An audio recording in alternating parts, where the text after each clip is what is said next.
Yo, what is up? What is up? What is up? What is up? What is up, good people? Happy Monday. We are back. Oh my goodness, we are back. There's some news. There's some news. There is some news to discuss today. Let me go ahead and oh man, I do this every time. I think Vince is wearing off on me. It's like as soon as I'm about to hit the live button, boom, all my notes, all my stuff disappear. Everything I wanted to talk about that I had prepared, gone. Gone. I blame Vince for this. But what is going on, everybody? How's your Monday going? Anybody in here? Let me see. Is there anybody even in here? Maybe it's just me. Ooh, that would be nice. That would be nice. Like this is I'm like the one time I'm sitting here like, man, wouldn't it be nice if it was just me? Who we got up in here? There's one person watching. Who we got from YouTube too. State your name, gangster. I see you. I see you, the number one person there. Where you checking in from? Who do we have here? I got a lot to talk about tonight, but we're gonna run through it kind of quickly. Frankie, how you doing, Frankie? Appreciate you coming through. Always happy to see you. I know I didn't promote this thing well enough. I didn't have it up. I thought I had it up, but I found out that it was listed as unlisted. So my bad. But I got some stuff to talk about. Not too a crazy amount of stuff, but let me just give you a quick idea of what it is that I'm going to be talking about tonight.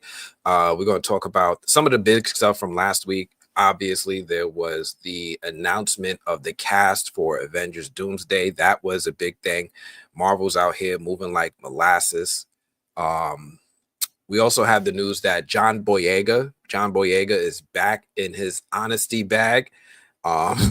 Man, and he out here talking about his experience with Star Wars again. He's out here talking Star Wars again. It's been a little bit since we had him talk about Star Wars, but it's interesting to hear his perspective after his experience with the franchise. So excited to see him talk about that some more. Then we're going to talk about some Final Destination. Man, Frankie. Markeisha, how you doing? How you doing? Appreciate you coming out tonight.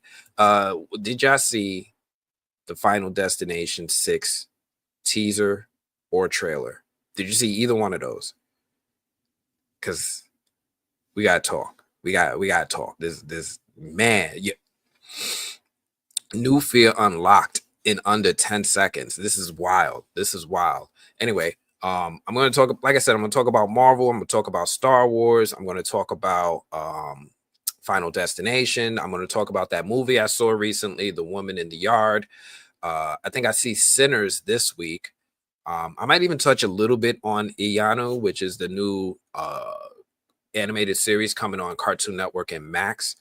I had the opportunity to sit in on an interview with the writer and cast of the show. I thought I was going to talk in the interview, but then Nalia came through and was like, sit back. I was like, all right, cook. Go ahead, cook. And she cooked. You seen both oh man. I can't. Listen, let me get to it. So, like I said, I'm gonna power through some of these topics because some of them are more interesting to me than others, but I still think that they worth talking about.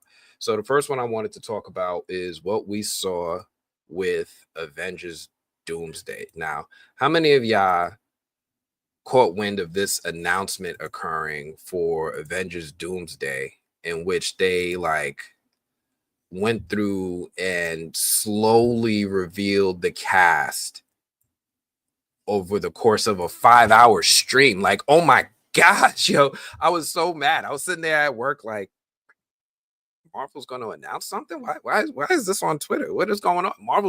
They said it's going to be bigger than Robert Downey Jr. coming through as Doom. What are they doing? They didn't tell me. Why am I back in the doghouse with Marvel? I thought we were friends again, Marvel. I'm sorry. Let me back in. Let me know when you're going to announce something. But yeah, they came out here and they did this. right? Except they did this like one every 12 minutes. You got to see a new name. And this, I don't know how many of y'all saw this, but this really annoyed the mess out of me. When I saw it, I was like, why? Why are they doing it like this? Why don't they just have Kevin Feige get on a stage and just share the news? Like, why are they doing this? But they did this. Apparently, I checked this one. I won't get copyright claims for it, I hope. But they had this long, drawn out reveal of all of the names, and apparently the whole I tuned out. I was watching it for a little bit, and then after I realized what the cadence was, like one new name every 12 minutes, I was like, I'll come back later. Somebody will sit here and release the whole list for me, and then we'll talk about it on Monday. That's what I did. Apparently they named like so many people, right? It was the slowest striptease in superhero history. But the Avengers Doomsday cast announcement, it came out after a long drip. And honestly, at first it didn't hit for me. And then, after a little bit of time thinking about it, now I'm kind of curious. So they pulled up with Chris Hemsworth, Vanessa Kirby. And I was like, all right, Thor, Diet MI6, that's respectable. Then they came through with Anthony Mackie, Letitia Wright, Paul Rudd, Florence Pugh. And that's when I was like, all right, y'all cooking? What y'all doing? What y'all doing with all these names? Then they dropped names like, of course, Pedro Pascal, but then Patrick Stewart, Ian McKellen, Tom Hiddleston, even Channing Tatum. And I'm like, yo, y'all wildin'. Y'all wildin'. Alan Cumming, Rebecca Romaine. What do we do? James Mark? I just got back with this dude after watching Paradise. Yes. Oh my goodness. They brought back the OG Cyclops. And of course, at the end, we got Robert Downey Jr. rounding out the cast, being the last one there. Look, this one got 6.9 million views just on the Avengers page. On the Marvel page, it got more. On the YouTube, it got like 225 million views. Like crazy numbers. They broke the internet. Channing Tatum revising his role as Gambit after 12 years and a whole pandemic. He finally got to come through and play Gambit in Deadpool. Now he's going to get to revise the character one more time in Avengers Doomsday. I didn't see this coming. I don't know if anybody else saw it coming, but let's just talk about the real main event. Patrick Stewart, Ian McKellen, Alan Cumming, James Marsden, Rebecca Romaine. Yo, run that Magneto, run that Professor X, bring back these greatest hits for one more time for the aunties in the back. They are doing it. I'm okay with this. I'm okay with all of these announcements. When we start to remember the awesomeness that Ian McKellen and Patrick Stewart was able to deliver as Professor X and Magneto under the direction of Bryan Singer, I can only imagine what they can do in the hands of the Russos. So I'm excited for these characters to be in these directors' hands. Am I optimistic about Avengers Doomsday? It's hard to say because this movie has literally zero buildup. There's no buildup to this story whatsoever, right? There's nothing about Robert Downey Jr.'s Doctor Doom. There's nothing about Doctor Doom in the Marvel Cinematic Universe right now. I have no reason to even have a hint of excitement for this film outside of my own imagination. And that's where they have the best opportunity. Plus, they still got their OG Avengers, or let's say the second iteration of the Avengers. They got Paul Rudd still out here looking like he's 34. They've got Chris Hemsworth coming back as Thor. And there's also the rumors that there are more names that have not been announced. So we know that Letitia Wright is coming back as Shuri. We know that we got Winston Duke coming back as M'Baku. We got Captain America coming back, Anthony Mackie. But, there are some big names that weren't included. We didn't get not Nan one Eternal. Not Nan one Eternal is included in this cast. Not one Eternal was listed. So we don't know what's going on with Dane Whitman and the Black Knight. We don't know what's going on with Cersei and the Celestial that took her into space. We don't know what's going on with Hercules that appeared at the end of Thor. We don't know what's going on with what was it, Pip and Troll, that like at the end of the last Guardians of the Galaxy. Like, there's a lot of characters that are popping up that we ain't seen nothing about. And my number one question, and I know some of y'all might or might not agree, where's Blade? You gonna tell me we're gonna do this whole team up movie and we ain't gonna see not 1 second of Blade? Mahershala ain't gonna pop up at all? Not even for a cameo? Not even as a variant with Wesley Snipes? Can we please? Please? Please? Can we has Blade? But yeah, anyway, like I said, this whole rollout announcement took me a while to get excited. They started slow, and at first it was like leftovers at a party, but hey, remember these characters? They still got a post like, I don't know if I want these characters. But then they started to get interested. Chris Pratt, his name is missing. I don't know what happened. They did say Star-Lord would return. Mark Ruffalo, where's the Hulk? Red or green? Give me a Hulk. Where are the Hulks? Where's She-Hulk? Where's Tatiana Maslany? Where are the Hulks? It's not, I mean, they don't leak production footage images online. They said it wasn't theirs, but images came out online from an artist who was working on the films, and we ain't seen not one Hulk yet. But anyway, the roster is starting to fill out. It's starting to feel more like Marvel's version of Infinity War, Endgame, Multiversal Payroll Edition. We're going to get every single character under the sun to appear. It's starting to feel like it's going to be a gargantuan film. But what do y'all think? Is this cast giving or just overwhelming?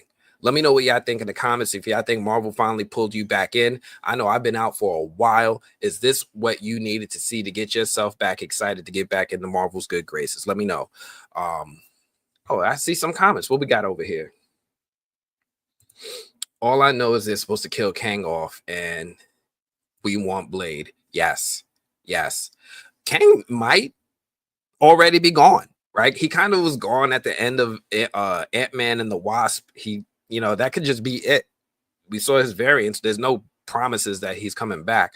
And I got to talk to Jonathan Majors, and we got to bring up the topic of Kang in the Afka interview. And I've seen a few other interviews. He talked about how he would love to come back to the character, but he's playing it as if he's not coming back anytime soon. What else we got? David Harbour, Patrick Stewart, Channing Tatum, James.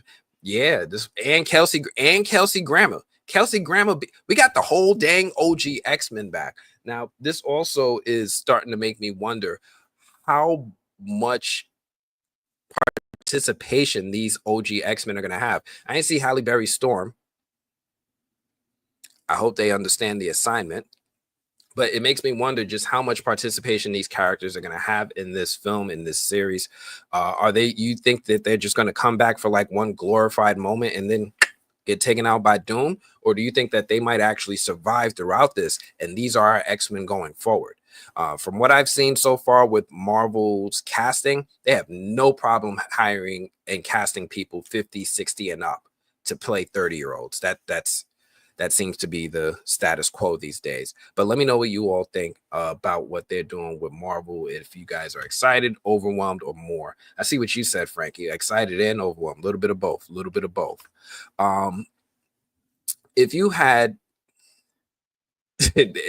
what's wild to me is that this still isn't even the full cast. Did they mention Famke Jensen? Like, if we don't got the Phoenix, we ain't got the Phoenix up in here. Like, I would love to see James Marsden come through as a version of the Phoenix. Ooh, yeah, I don't even think y'all ready for that. Oh my goodness, y'all making my mouth water. I had to think back for a second about how beautifully Jonathan Hickman wrote Secret Wars in 2015. And Cyclops found the Phoenix egg and took on the Phoenix powers and tried to solo Dr. Doom and effed around and found out. Oh my goodness, I almost wish I could pull up these panels just for you. Maybe I will one of these days. Maybe I will. But let me know what you all think. Oh yes, thank you so much, Multiverse. Make sure you hit that like, subscribe button to help support the channel. I really, really appreciate that, and I really appreciate y'all. It's an intimate night, right? I didn't do much promotion for this, and I'm okay with that. I like having just like my day ones, my ride or dies with me to come through and just talk movies with y'all and talk television. So this is kind of cool to me. It's going to be a hefty bankroll to make this movie. Yes. Yes, Disney emptied their pockets for this movie. Getting Robert Downey Jr. back, he's getting at least 50 million. And if you saw the details in his contract, where it's not just him, but they had to accommodate his entire entourage on the set of the film. Like he had to get 2 trailers, his own section of the set just for him, his friends and family to stay on set with him. It's incredible. So yeah, they emptied their pockets. Plus the Russos had hit that point in their contract where I think they had already done 4 films. I think they got a really big payday for Avengers Endgame, and then now to come back for a 5th and 6th film, Marvel had to come out of their pocket. So they probably making 10 to 20 million each as well. Bringing back any legacy characters is a lot of money, especially bringing back the Fox characters. I don't think they gave enough time for the contract rights to fully expire for Patrick Stewart and Hugh Jackman. So they brought them back and now they just have to run it out. It's going to be really interesting to see how things go from here. Gabrielle, appreciate you coming through. You said you're excited. I'm excited too. You want to be positive? I'm going to try to be positive. Wasn't a huge fan of the last movies from the Russos, The Gray Man, Cherry. Wasn't a huge fan of those. And I didn't even bother to watch the Electric State just because I didn't have a good experience with the prior 2 films from the Russos. So I'm hoping that they work better with Marvel than they do outside of Marvel. I feel that exact way Avengers versus X-Men comics are about Hope and the Phoenix. I want to see that. Are they going to intro Hope? I don't think that they're at a point where they can introduce, well, let me rephrase that because they do whatever the hell they want. I don't think they're at a point where they should introduce Hope. Not yet. Hope is an interesting character, but then we got to bring back Cable. But Marvel could try to bring in Hope without Cable, but it just wouldn't be very. It would have to be really, really creative and good for me. I don't know how they would write that to make that work. Hope and Cable are intertwined with each other, but I mean, we've seen Sony make a whole Venom universe without Spider-Man. So I don't put anything past these movie studios this day and age. They'll do whatever the heck they want. Do I like Channing Tatum as Gambit? I think it was funny. I think it was funny as Gambit. I think it was very, very funny as Gambit. I think I really enjoyed the comedic effort, and I enjoyed like he was able to bring his athleticism into portraying the character in Deadpool and Wolverine. But do I want to see Gambit like that for a full movie? I mean, it's okay. It's fine. I'm starting to accept the fact that the version of Gambit that I grew up with might not be the same version of Gambit I see in the MCU. As long as we still have Gambit in the cartoons, then wait a minute.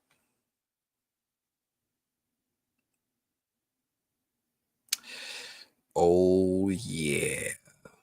This is going to be our only Gambit. Forgot about that. Well, as long as we still have Gambit in the comics, at least I'll still have one version. Wait, nope. They usually alter the comics to mimic the MCU. So they're going to make him comedic and make him Channing Tatum.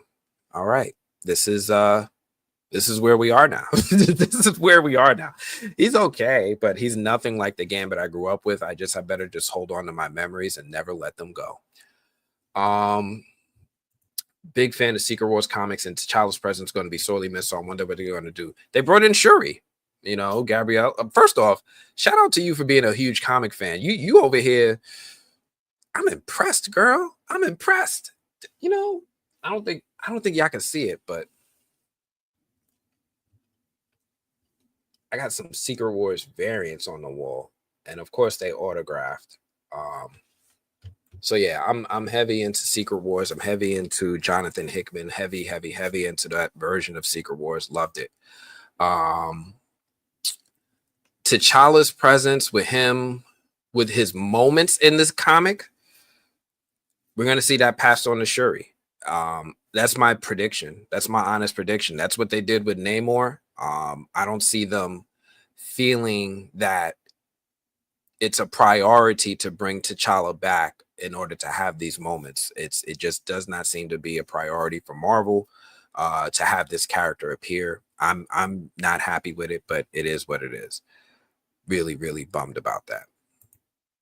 Dragnat, welcome back. I know, or should be welcome me back. Glad that I'm online too. Appreciate you coming through. It's been a little bit. It's been a little bit. I've been bouncing around in time based off of what's been going on. Next week, I'm probably not going to be able to live stream on Monday. I think I have what screening did I put on my calendar? It was a good one. It was one I didn't want to miss. I have a screening next Monday, so I'll probably have to reschedule that live as well. I just put it on my calendar. Warfare. So there's going to be a screening for Warfare with director Alex Garland in attendance for a Q&A at the end. I was like, I don't think I want to miss this. I like Civil War, the movie he directed and wrote last year. So I was like, you know what? I think I want to see this movie Warfare. So I'm with that. Let me just give a little quick acknowledgement for. Hey, I want to let y'all know. Hey, I want to let y'all know. Thank you so much, Frankie. I appreciate it. Thank you so much. Always appreciate and love the super chats, super stickers. Thank you so much. I really appreciate it, man. I had to stop what I was doing for a second and bring back the old Kanye. You know what? Let me just run one more back, just because. You could get it.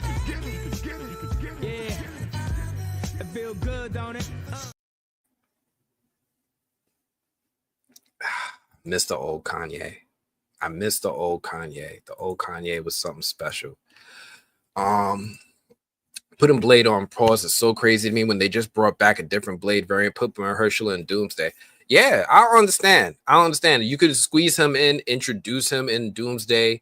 You know, some people don't like the way characters get introduced in other people's franchises. The way Riri Ironheart was introduced in Wakanda Forever. Not a huge fan of that. The way Echo was introduced in Hawkeye, I was okay with that. The way T'Challa was introduced in Civil War, the way Spider-Man was introduced in Civil War, all fine by me. Introduce Blade in Avengers Doomsday. I mean, the Russos are getting paid. Let these men work. Let them cook. So they did a great job introducing two characters in Civil War. I think they can do the job of introducing Blade. But yeah, I'm with you. Like, put this man in Blade. Give him. It's been 6 years. 6 years. 6 years. Fantastic Four was announced afterwards. It's coming out first. We don't have like 3 Spider-Man movies. I'm sorry. I get passionate about my favorite characters. But what's going on? Who else we got up in here? Fernando Zayas, what's going on? Appreciate you coming through. You're a little late. We've been going live for like 20 minutes now, so I have to call you out a little bit, but I appreciate you coming through. Just messing with you. I'm kind of sad about Gambit. Yeah. I was hoping that was a variant that we was gonna let go of with Channing Tatum. It was good while it lasted, and we would get a different Gambit. I really like Taylor Kitsch as Gambit in that bad Wolverine movie. The movie was bad, but I thought Taylor Kitsch did a really good job as the character. And I'm still sad about the character in the cartoon X-Men 97. That's still one of the greatest episodes of animation in recent memory.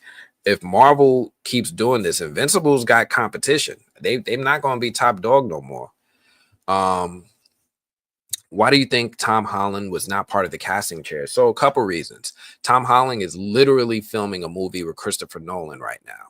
He's literally filming it right now, the Odyssey, and everybody put their lives on hold to appear in a Christopher Nolan movie. Any actor they'll come out of retirement to appear in a Christopher Nolan movie because his films are of such prestige and held in such high regard.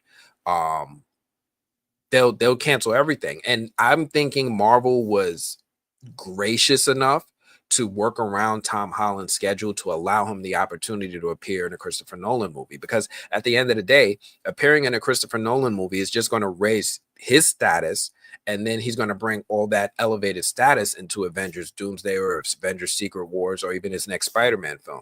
So it's definitely to Marvel's benefit that he's going out there and he's getting big name work like that, working with Christopher Nolan, and then bringing that notoriety and fame full circle back to Marvel's next projects. So I honestly think Tom Holland will maybe make a cameo in it towards the end of the movie, but not not as much screen time as some of the other characters in the film. So that's the main reason I think that his chair was missing. In the 90s cartoon, I always found Gambit to be funny. Yeah, but he was more like we were laughing with him, not laughing at him. Right? Big difference, right? He's like, oh, I'm about to make a name for myself, but like we weren't doing that, right? Like that wasn't the joke, right?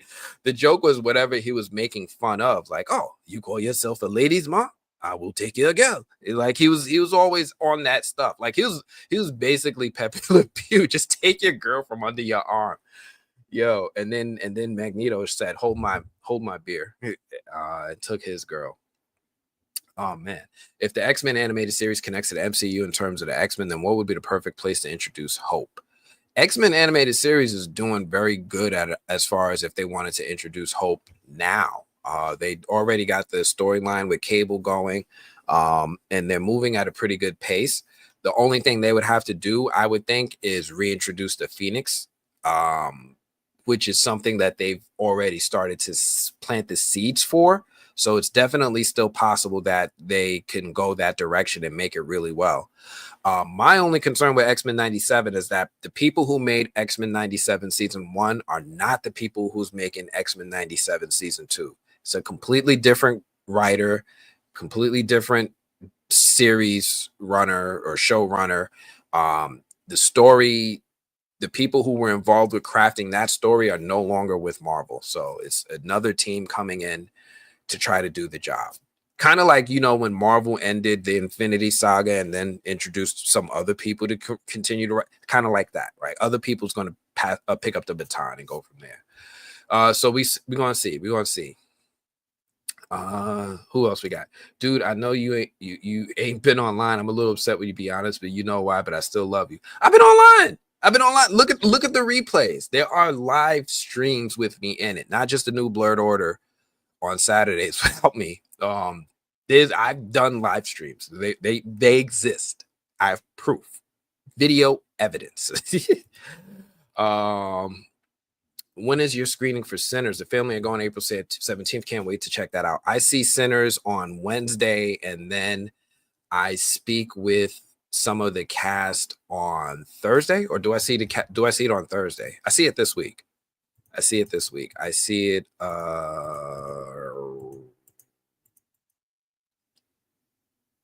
That was my woman in the yard last week. When is Sinners? I see it, I think Wednesday.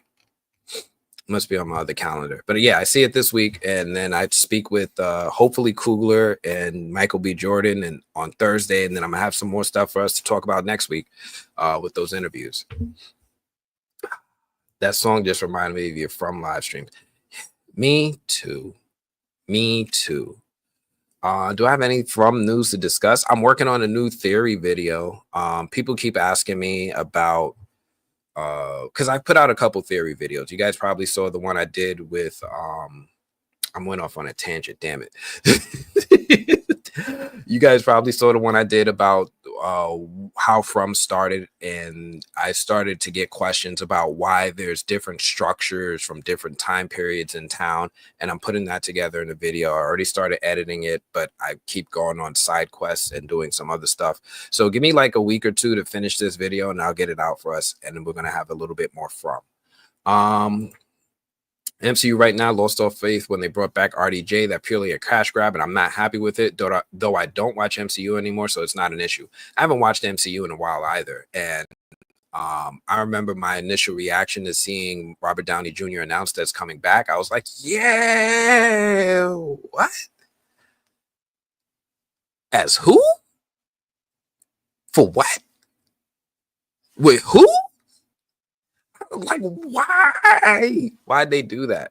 So many Mads Mikkelsen was sitting right there, right? Even if you didn't want Mads Mikkelsen, Gary Oldman. There's so many actors. You could get European, you could get American, you could get so many different actors that they could have gotten to come in and portray Dr. Doom.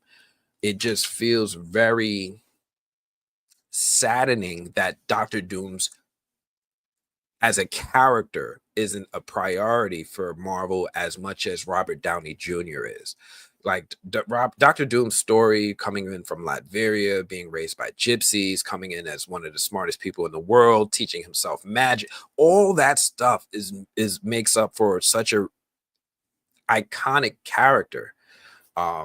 It feels like it's just going to be distilled for another role for Robert Downey Jr. to play and reinvent the character. So I'm a little disappointed. I really wanted to see Doctor Doom menace the Fantastic Four, but I don't think we're going that Marvel's going down that road. Sinners looks amazing. But let me start moving through some of these topics. Otherwise, I'm gonna stay here with comments all night. This was Sean Connery. Why not? Why not? Do it. Sure. I can be Dr. Doom. I can't. I'm terrible at Sean Connery accents. I'm sorry. I should not have even tried to do that. Any Marvel movies I'm anticipating. This was one of my topics. It was. I don't know why, but it definitely was one of my topics. Let me think. The next one we have is Thunderbolts. Thunderbolts, they kind of revealed the Sentry. The Sentry is kind of interesting because he's going to be Marvel's version of Superman, but psychotic. So that's going to be kind of interesting just for the sake of seeing how they resolve the movie, or if there's actually a villain in there. Maybe it's the Void, maybe it's not. I don't know. I would love for the Hulk to appear in the movie, but I'm not going to hold my breath. So I'm only mildly excited. I mean, where's Blade, man? Where's Blade, man? I'm sorry. I was supposed to be sitting here talking about movies I'm excited for. Fantastic Four, Ironheart,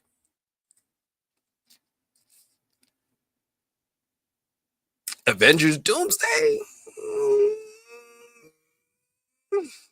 Avengers Secret War. It's just really hard when there's no build up to these films. So it's really, really challenging for me to be excited for this. So I'm just going to move on to my next topic, which is House of the Dragon season 3. So this is exciting news. Now, I am a big George R.R. Martin fan with his whole House of the Dragon stuff. I know some people don't love it. They prefer whatever they prefer, the books, whatever the case. House of the Dragon season 3 is coming back. I know this year we're going to get a Night of the Seven Kingdoms instead of House of the Dragon. They're going to start alternating shows every other season. So this year we're not getting House of the Dragon season 3. That's coming back in 2026. But they have started production.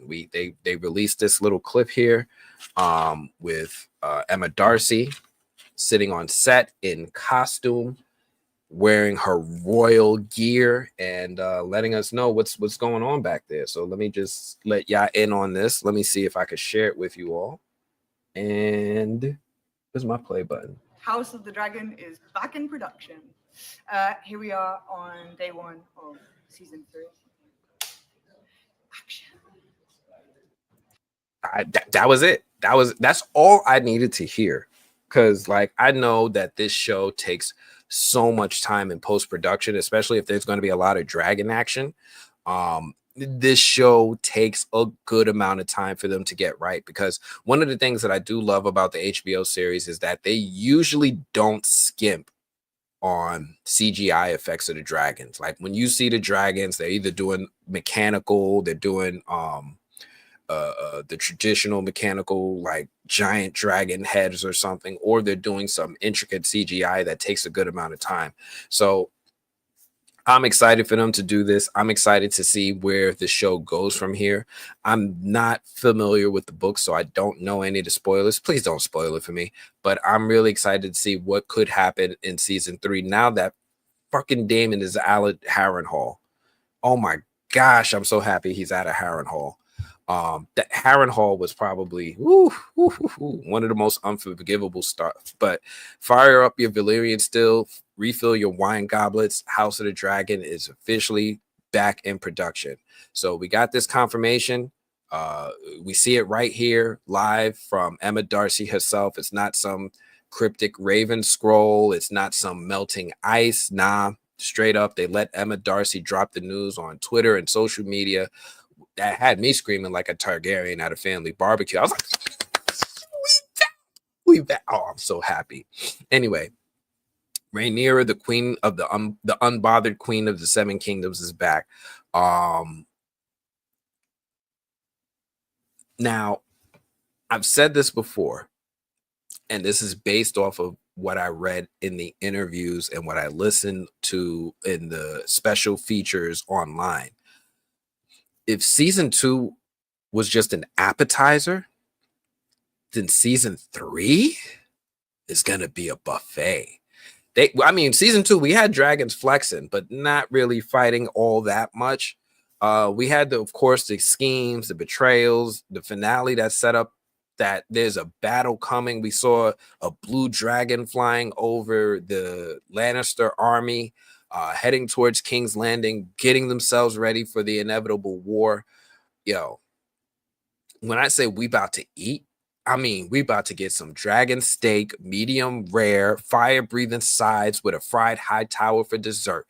We about to feast, y'all. We about to feast. But this is where the Dance of the Dragon really starts to cook. Now, again, if you read the book and you already know it's about to be chaos, do me a favor. Hold it down. Don't spoil. Just do me a favor. If you want to, go in the comments, put some little sword emojis or some dragon emojis, and we're going to understand that this they about to cook. They about to cook. Ironheart's my favorite character. I don't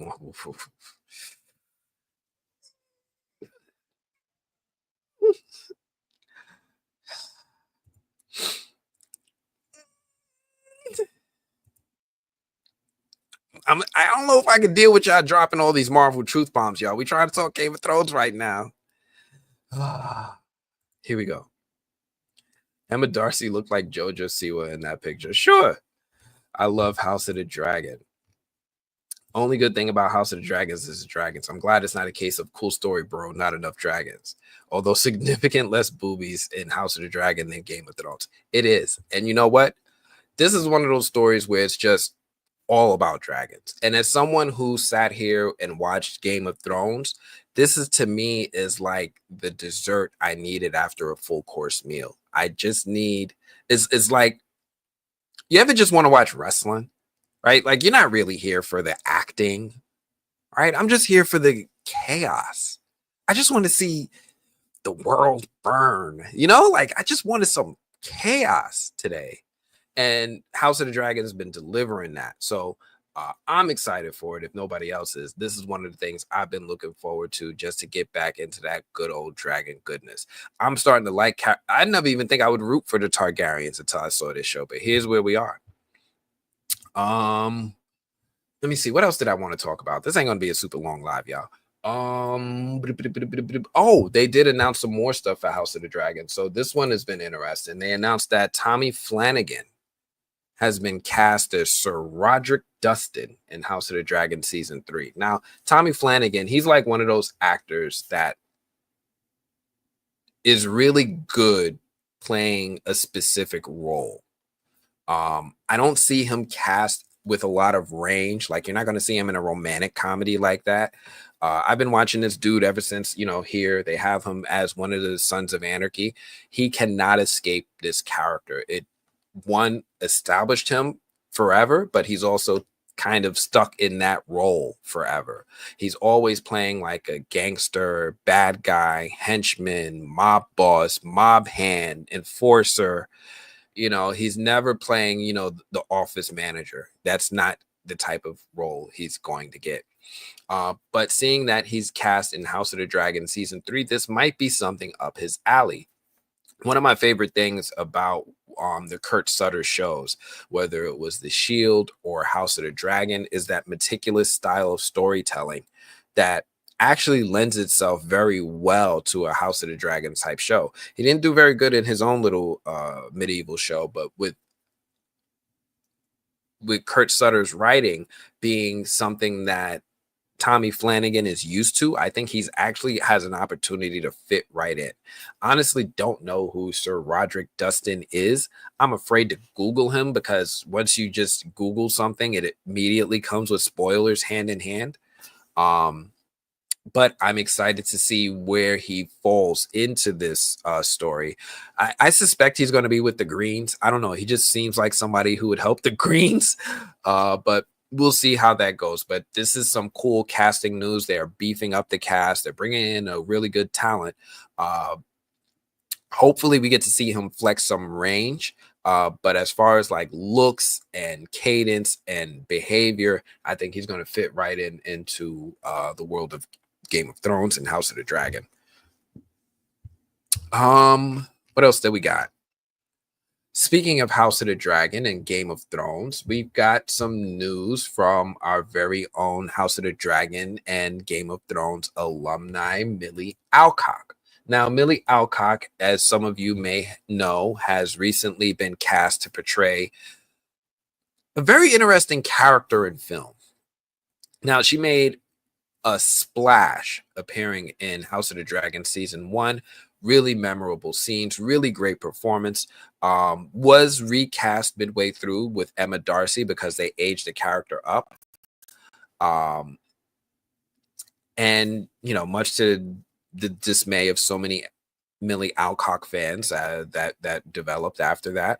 But we're now seeing that she is going to be back in our faces in a role that I didn't predict, but I'm okay with, as Kara Zor-El. Now, for those of you who don't know Kara Zor-El, you may know her by her stage name, Supergirl.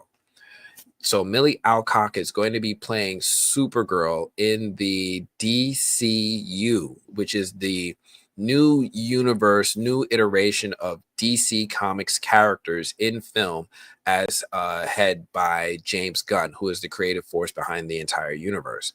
Now, we know that James Gunn is putting the finishing touches on his Superman film, which is scheduled to release this July. In that, he already has Supergirl in production. It wasn't something that we knew was going to be in production as quickly as it did, but it is. Supergirl is also going to be the film that introduces us to Jason Momoa's Lobo. So it's going to be an interesting spacefaring adventure if it's closely related to the comic. Now, I read the comic maybe about a year or two ago at the behest of E-Man, and I like Tom King's writing. It's written by one of my favorite comic writers, Tom King. He wrote this really cool story in which Supergirl goes on an adventure from Earth to the other side of the galaxy, irrespective of the fact that she mainly derives her powers from the power of a yellow sun. And as she travels across the galaxy, there's not as many yellow suns as there are on Earth. So she has power fluctuations throughout the entire adventure. And she goes on to so many cool little side quests throughout this. I think it was like a 12-issue arc. I really enjoyed the comic. Tom King, I believe, is one of the writers in the writers' rooms with the DCU moving forward. He's definitely probably got his hands and fingers all over this film. But we're getting some looks of Millie Alcock with presumably Kara Zor-El hair. Now, if this is Kara Zor-El hair, I can only imagine that she's got her suit on underneath this robe that she's wearing. And this is probably our very first look at what Kara Zor-El's Supergirl will possibly look like in the film series. Now, we still don't have any idea of what her costume is going to look like, if it's going to be faithful to what they have here with the knee-high boots and that big metal belt, or if it's going to be some other variation of the Supergirl costume that we've seen in the past. But either way, we know the Supergirl is coming. So this is probably the first look that we've had at Supergirl. I believe Supergirl's coming out in 2026. You know, we're almost at that point where they've gone as far enough in production that we could get teaser footage. So I think between now and the end of the summer, we'll probably get something a little bit more official. Maybe the folks over at CinemaCon today will get something, some footage, and that won't be released. But it seems like we're getting closer and closer to them starting to drum up the early stages of publicity for this film. So yeah, Supergirl is coming. What are y'all saying in the comments? I missed some of this stuff. WWE is a soap opera for men. Yup. Hold on, in case you.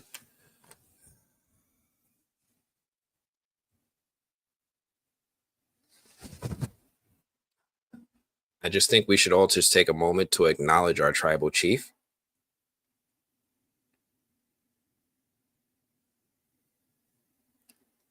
And that is all, in case you were wondering where I fell on the side of WWE.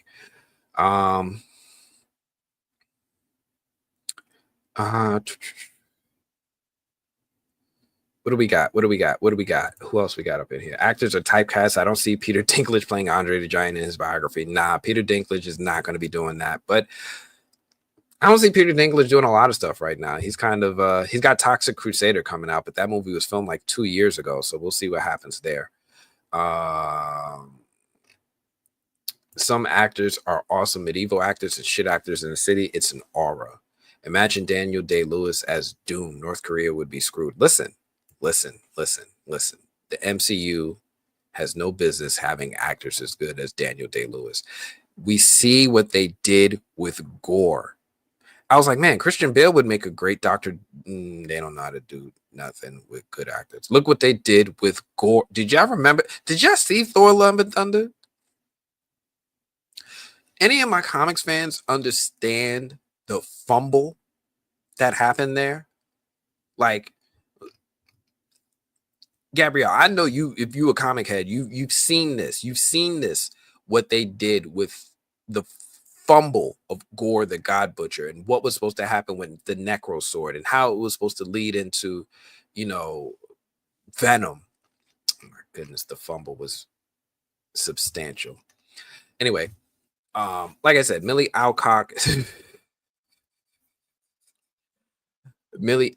Baby Rhaenyra herself, she popped up with this behind the scenes photo on the Supergirl set. I do like that she had the comic in hand. It does give me some hope that they're prioritizing comics with this stuff. It wasn't the costume reveal I wanted. It wasn't a cinematic trailer. It was very, very subtle. Just Millie chilling on set.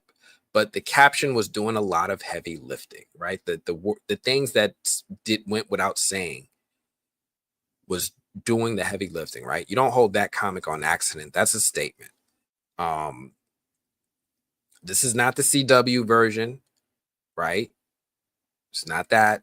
It's not the bubbly bestie. This is gritty, space-raised, zero patience Kara Zor-El, the one who drinks. Yeah. Think of her like Roseanne with superpowers. Yeah.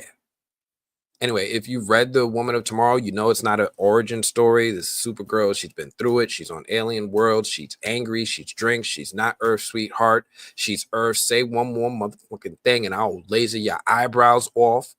She's that type of girl. So Millie holding that comic is like, that's like an actor holding The Godfather on set. You better come correct. I got expectations. Thank you. But yeah, this is where we are with the Supergirl movie.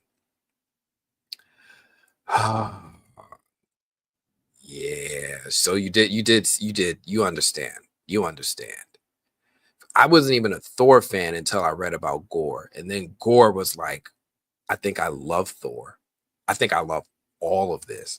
It made me go back and read old Thor, to read up to Gore, to read up to, oh my gosh, it was so good.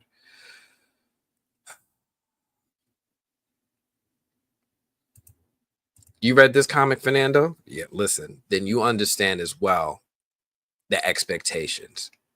So what do y'all think? Based on this pick, are we finally getting that badass Supergirl that we deserve? Or is this going to be more like the CW girl? And how many of y'all have read Woman of Tomorrow? If not, I need y'all to get on it, right? This comic is like True Grit with laser eyes. I need y'all to get on it. And let's be honest, is Millie about to steal the show from every other DC character that Gunn's working on? She's already got dragon credibility. Now she's got that cape energy. She might just steal the show from everybody else. It's not unheard of to hear that Supergirl is everyone's favorite. But let me know what y'all think. Fernando, Love and Thunder was trash. Oh man, I didn't say it. I didn't say it. Tika isn't even a good actor. He's not a good writer. And from what I've heard, people local to him in New Zealand. Wait, hold on. I think we want something else. Oh, are we calling Taika Waititi? Man, Taika. Oh yeah. You know, he gave us a really good Thor movie once. What's going on, Skylar? Appreciate you. You haven't read any DC. Okay, I understand. And I was one of those people too. I was only reading Marvel for a very long time. House of Ideas, Spider-Man. It just seemed more relatable. All their characters were in New York City. Daredevil, Spider-Man, the X-Men. Everybody was in my neighborhood. But I need you to understand something. There's a couple writers in this world. If you read Secret Wars, then you probably know the name Jonathan Hickman, right? A couple writers in this world. You stop everything and you go read these people's books. Robert Kirkman is not on Jonathan Hickman's level. He's really good. He's not on Jonathan Hickman's level. But there is somebody who is. And this man's name is Jeff Johns. You might have heard of him. One time he was the president of DC to oversee the DC cinematic universe. They put him in the role right after Zack Snyder quit and Joss Whedon got hired and put all the blame of that movie on his shoulders and then fired him afterwards. But it wasn't Jeff Johns' fault. Jeff Johns is the writer responsible for the Arrowverse. Remember Arrow? The first 2 seasons of Arrow? You remember how those was cooking? That was Jeff Johns. Remember the Flash TV show? The first 2 seasons with Zoom, Reverse Flash, Eobard Thawne, then Zoom. That was Jeff Johns. This man was in the kitchen, chefing it up, putting it out on a silver platter for us. That was Jeff Johns' work. And that was just when he was just doing lighthearted work in television. I need you to read his serious stuff. When I say his serious stuff, I'm going to give you some recommendations. I'm going to give you some homework. I want you to go back and I want you to start off by reading Blackest Night. Go read Green Lantern, Blackest Night from the beginning, where it shows us how Hal Jordan reassumed his mantle as the Green Lantern from Kyle Rayner, dropped the Parallax entity, and started working his way through. Then I want you to read through it doesn't start off with Blackest Night. It starts off with Green Lantern Rebirth. Then you go into Green Lantern Corps, the Green Lantern War, the Sinestro Corps War, and then Blackest Night. I will drop a reading order for you guys. This is happening. But I need you to read this and then come back, and I want you to report back on homework. I'm going to start asking questions. If you don't know who Superboy Prime is, it's Phoenix level good, Dark Phoenix level good. That's all I can say about that for right now. Maybe this should be my first. It's not a bad read. I like Tom King's writing, but Jeff Johns is better. Tom King is very, very, very good. Jeff Johns is just better. If it's like saying Mark Bagley, Jim Lee, right? Like Jim Lee is great. Mark Bagley is very good. Jim Lee is better. But yeah. Hold up. Is our girl from? Yes. First off, Skylar, thank you for coming through. Where have you been? And yes, she is going to be Supergirl. Millie Alcock, the former queen of the she was never queen. She was like princess, right? She is going to be our Supergirl. She is coming through as Supergirl, dropping this evidence. The film is already in production. They already started cooking. Let's see. It's going to go hardcore. They're going to overcorrect from the past woke era and start overcorrecting like WWE did with the Attitude Era. Listen. Woke is over. Woke is done. That is a 4-letter word. It is done. No more of that. It's going to be what everybody, the majority of people wanted, which is no more diversity. We're done here.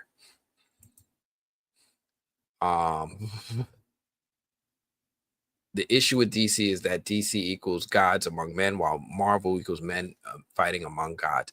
It's not a bad thing. It's just bad with, it just needs to be in the hands of good writers, right? Don't give me that. Give me good writing. Remember that? Remember that?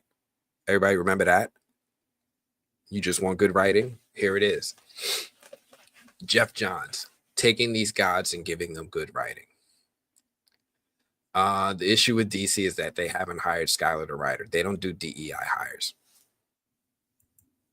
Sorry, Skylar. I didn't mean to make you the butt of my joke. I'm sorry. I'm sorry. Green Lantern, Blackest Night. Yes. Matter of fact, let me. Green Lantern, Jeff Johns reading order. This is what I want you to do. This is how you do this. This is the exact page that I followed. I'm going to put this in the comments for you. I went to this page like, I don't know, some years ago. I went to, you know what? Let me put it up for everybody too. I went to this page some years ago and I just started following their instruction from the beginning. And it will tell you what to read. You don't need to read this omnibus, all this stuff. Just go straight into. You might want to know what's going on with Parallax. You can skip it. Just go into this. Jeff Johns' Green Lantern reading order. You could get the omnibus. There's some collected editions of it. This is what you need right here. But yeah. Here we go. That's some high praise. It's you'll understand. You will understand. This is Jeff Johns is not a man writing gods. Jeff Johns is a god writing God. He's a writing. He's so many levels above so many other writers. It's not even funny. I read anything this man writes. Superboy Prime. Yes. You can't even put context into why we're talking about a Superboy until you read Green Lantern, which is weird. It's like, what does Superboy have to do with Superboy? Don't you mean super? No, I said what I said. I get so excited. The first two seasons of Arrow and Flash were the reasons I gave the whole genre a chance again. I love the flashbacks and format of Arrow until season 4. Then I stopped watching. Same with Supergirl, Flash. That's when Jeff Johns stopped being a part of those shows and he started to do Stargirl exclusively. We started to see his role diminished within DC to a huge degree, to the point where he's not even a DC employee anymore. He's like a contractor now. So you can tell when Jeff Johns' influence left the show. I'm still. Listen, Skylar, listen to me. This is what it means now. It doesn't mean that anymore. It doesn't mean just being socially aware of racial injustices towards Black, Asian, and women. It doesn't mean being socially aware. It means being exclusive and punishing of a specific demographic that we no longer do. So woke has changed, and that's where we are now. I don't fight against the majority. People have changed the definition. I'm not happy with changing of definition, but you know what? I use slang. We change definitions all the time. I'm not going to just sit here and be hung up on it. I'm going to change my headshot to a white woman since I got a white woman's name. Maybe then I'll get the job. No more DEI. No more women either. You better change your name to Scott, the writer. Okay, Scott? Let's get you a job. Diversity is fine. Preaching about shit that doesn't involve it is stupid. If I want to watch a political movie, I'm not going to choose Barbie. Same. I agree. Diversity is fine. I'm very not okay with race swapping when it's not necessary. And I don't like the idea of people saying that black characters or characters that were originally written as black and then they're coming out with projects where they're black and then calling that DEI. That I'm not cool with. Like, if the character was always black and we put a black person in the movie, why is that DEI? They created a black character. It can't even create. Some people are like that, but and I'm not you, Dragnet. They, I'm thinking about how people were reacting to some recent photo of Dominique Thorne as Riri Ironheart, and they saw her putting on her armor, and they're like, "Who's this? Why are they putting DEI in Iron Man?" And I'm like, "Whoa, whoa, whoa, going too far."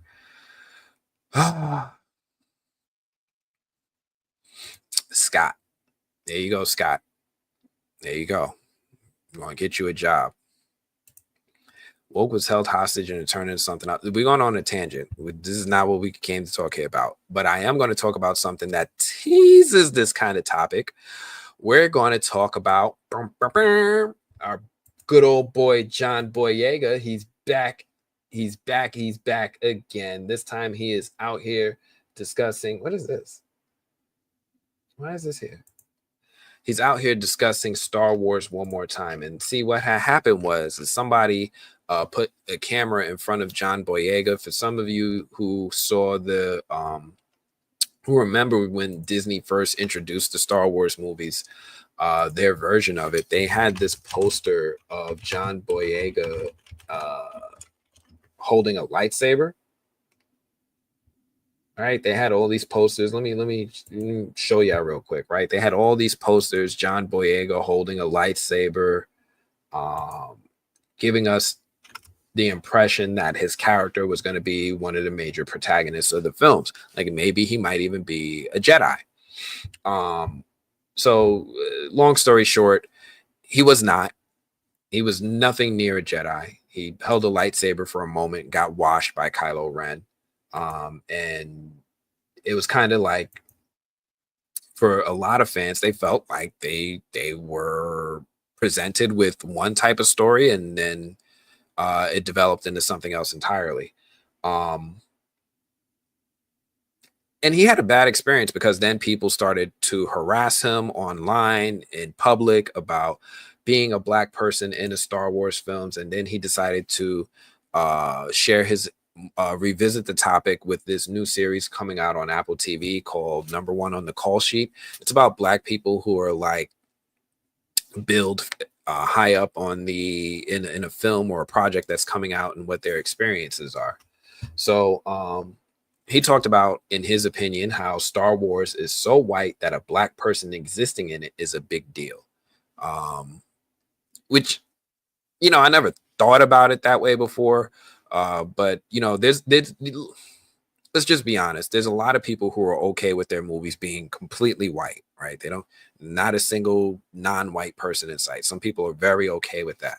And Star Wars was one of those film series that I've always noticed was a majority white, but I never really thought anything of it because that's very common on television. It's very, very, very common to see nothing but just one race on TV. So when they would just occasionally have a black guy come out and he's a janitor or he's a garbage man or something like that, I was like, this is how they always present us, so whatever. And I just was young and ignorant to the fact that they weren't reflecting diversity in this film series like that, right? There's not one non-white person in Luke's team, period. But going off on a little bit of a tangent, John Boyega came out, started to say some stuff about his experience again for this documentary series. And during the interview, he had some choice things to say. And I'm going to start reading some of his lines. He goes, "Let me tell you, I can't do the British accent. I'm just going to do it in my voice. I'm sorry, y'all. Like, blimey. No, I can't do that. I can't. I'm very terrible at it. Let me tell you, Star Wars always had the vibe of being in the most whitest elite space. It's a franchise that's so white that a black person existing in it was something.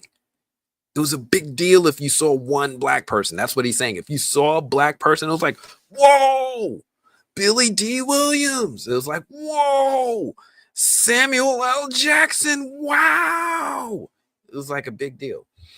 And he pointed it out. It was something. You can always tell it's something when some Star Wars fans try to say, well, we had Lando Calrissian and had Samuel L. Jackson. It's like telling me how many cookie chips are in the cookie dough. It's like they just scattered them in there, bro. They just sprinkled them in, is what he meant. We gave you a couple of specks. There you go. And then what else he said? He said, they're okay with us playing the best friend. You can play the best friend. They're okay with us playing the best friend. But once we touch their heroes, once we lead, once we trailblaze, it's like, oh my gosh, it's just a bit too much. They're pandering. But he did acknowledge that playing this role was a fundamental moment in his career. So I will tell you that in my experience with Star Wars fans, they are very, very sensitive to diversity in these films. When I say diversity, I don't mean just Black people existing. They do point it out, and they do charge me more for my Mace Windu, $100 more for my Mace Windu lightsaber than the any others. But when it becomes too much diversity, if there's too many characters away from what they're used to, it's discussed. It's a talking point. I think the most diversity I saw at first was with that cartoon, Rebels. I was like, oh, is he Latino? Like, what is he? I didn't know what that character was. But that was probably the most diverse. They have to broach diversity in Star Wars films. Like Rosario Dawson can't be Black, she can't be Latina, she's got to be orange. If she's an orange character, she's okay. But even that, I've had people approach me unsolicitedly and explain to me that they didn't like the DEI of the Ahsoka TV series, and I was like, okay. Whew. Star Wars fans do not like messing with this world. And I think that Harry Potter fans are about to give us the same reaction, because what they're doing over there is kind of going the same route. Tolkien fans don't like it when you put too much change in Lord of the Rings or Rings of Power as it is right now. It's wild to me. But then again, I'm also of the mindset of seeing these things be left alone. Like, we're better than that. Honestly, we don't need to be part of Star Wars. If you really think about it, right? Like, when you think about writing and creativity of characters, there's a lot of really good original Black characters that go into space, have adventures, do all of the things that we want them to do without having to go anywhere near this stuff, any of this stuff going on over here with Star Wars. You don't have to do it. You don't have to go near it. You don't have to go in that space and then demand respect from everybody. Like, stop begging for respect. Okay? For real. Stop it. We don't need to do that. Do something original. Get away from that and cook. That's what I challenge all these writers out there to do. You don't need to sit there and force people to change their minds. Screw them. We don't need them. Plenty of Black stories do well, make billions of dollars in the box office without using any of those characters or changing any of those characters or stepping into that space. Screw it. You don't need it. Do your own thing and make the next Star Wars. This is why I'm supporting shows like Ayanu, because I feel like there's plenty of opportunity to tell original stories with Black characters, with Black writers, with Black people, without really messing with any of these pre-existing franchises, and then, getting in there and be like, oh, you won't let me in. Why are you being so mean to me? Let them do what they're going to do. They're going to do that stuff anyway. Leave them alone. Anyway, you know what? I'm going off way off my topic. I'm not even following my outlines right now. Oh, let me go back to my outline. So Boyega does lay it all out, right? He talks about how Star Wars gave us the bare minimum. They gave us Lando, they gave us Mace Windu, and then expects us to be quiet. Like, there's your diversity. Now run along. He said that having a black character isn't the same as centering one, which is huge, right? There's a big difference between having a black character appear and then centering your project on a black character. And it felt kind of heartbreaking to see his character get seemingly forced to decide in that franchise. I really thought we were going to get a different turn for his character. That's why I showed up. But they're okay with us playing the best friend. But once we touch their heroes, it's like, oh my gosh, it's just a bit too much. Well, ain't that the whole truth in one sentence? So yeah, we saw what happened. Finn went from stormtrooper with a conscience to background noise with perfect lineups, and everybody noticed, right? They let John Boyega hold the lightsaber just long enough for the promo shots and then snatched it like a Wakandan vibranium, and the Dura Milaje came and took it. And Star Wars fans act like seeing a black lead in space is somehow unrealistic. But y'all out here vibing with a Wookiee who's 7'5" and speaks fluently and growls. Like, I don't know what we're doing here anymore. I don't know what we're doing. But anyway, I'm curious what you guys are saying in the chat. I'm about to switch over to the chat. But do y'all think Star Wars and Disney fumbled the bag with Finn, or did they intentionally sideline him when the backlash started? Right? Did they just not realize what they were doing, or did they intentionally like, oh, I don't think we like all this comments, let's bench him? And who are your favorite black sci-fi characters that deserve way more shine? Right? Finn, Mace, Naomi in The Expanse. Let's make a list, right? There's a lot of black characters out there, and shout out to Foundation because they do it right. But let me know what you guys are saying. Let me hop over the comments. I'm gonna interact with some of y'all for right now.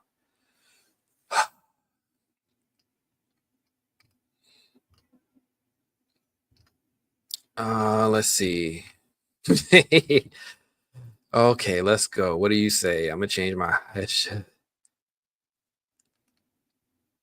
John Boyega is my dude. I've been a fan since Attack the Block. Yeah, him and Dane DeHaan. Dane DeHaan have really stood out to me.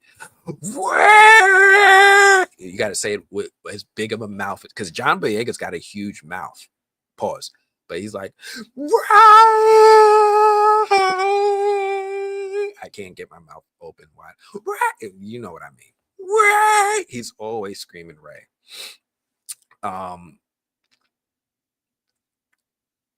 Let's see. The worst part is when they claim something that isn't theirs to claim, like that Cleopatra was black or that they weren't black nobility in France in the 17th century. Like there ain't no way Jesus was a white dude. Listen,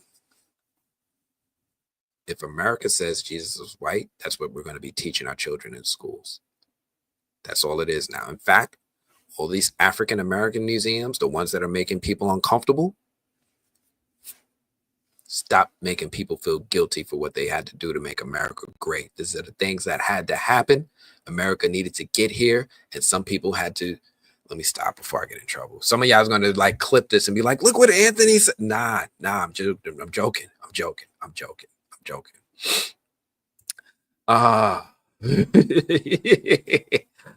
Oh yes, honestly, the further we go into the future, the more we will all look like The Rock. This is true. We're going to all look Samoan. His Finn changed a lot, had a lot of promise, but the director of The Last Jedi dropped the ball on the character. Rian Johnson, I don't know what happened there. I don't even know why they did that. JJ, just I don't know. What irks me about franchises like Star Wars, especially in comics, is that white people are the global minority, but somehow they're the only heroes, not only on Earth, but in all the universe.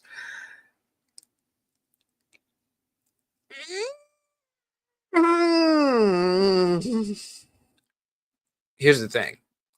Winners write history. Ergo, winners write the stories that we see in media. Aha. Aha. That's my Coming to America impersonation. The barber. Aha. The Jewish barber when Eddie Murphy was dressed as a Jewish. Aha. He had the big nose. That's that.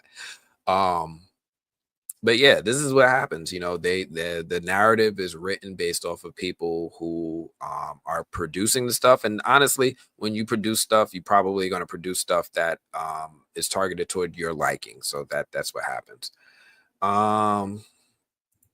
James Earl Jones is Darth Vader's James Earl Jones, a legend in the Black community. Yes, I wish.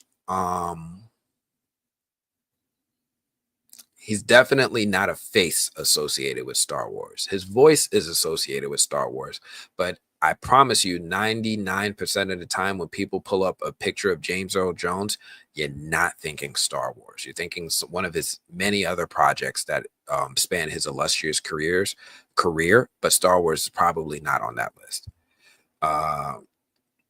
Let's see. I call bullshit. Boyega's basically saying that Star Wars is okay with aliens, but not with black people. Aliens, but not with.